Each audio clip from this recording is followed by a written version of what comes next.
What should a flood survey cover? A flood survey comprises a site visit and accompanying desktop assessment to obtain as much information as possible relating to a site, including the buildings and people that occupy it, and the surrounding areas. In order to accurately assess the flood risk, the characteristics of a site must be comprehensively understood. The risk, construction and drainage, and client goals and budget should all be assessed. This helps provide maximum return on investment from the measures. I like to think of these in a triangle where all three elements should be considered. For example, if a client desired a 1.2 metre high barrier but the construction isn't suited, it can't be done unless the construction's altered. Unfortunately, the client goals cannot overrule the construction style or the risk, so all three need consideration. A detailed flood survey should assess the geographical setting. This includes reviewing the relative ground levels across the site with neighbouring areas. It must also consider watercourses and water bodies at the site or nearby must be identified and the characteristics of these features recorded. The scale, nature and construction of the built infrastructure at the site must be considered. The assessment should seek to understand where floodwater may enter a property and which areas may be more vulnerable,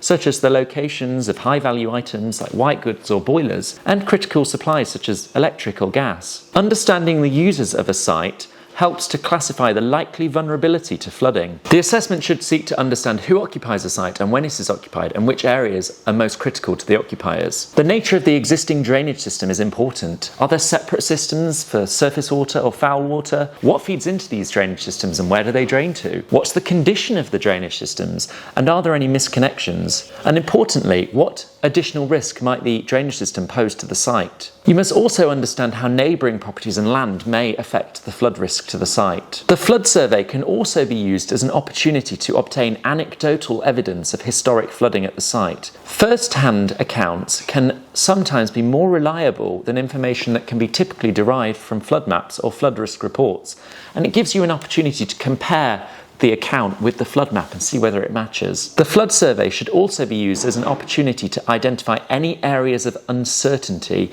where further investigation may be necessary to comprehensively assess the flood risk at the site. We'll be doing more of these videos to help raise awareness of flood risk and how to manage it correctly, providing the maximum return on investment. So don't forget to like, share and subscribe.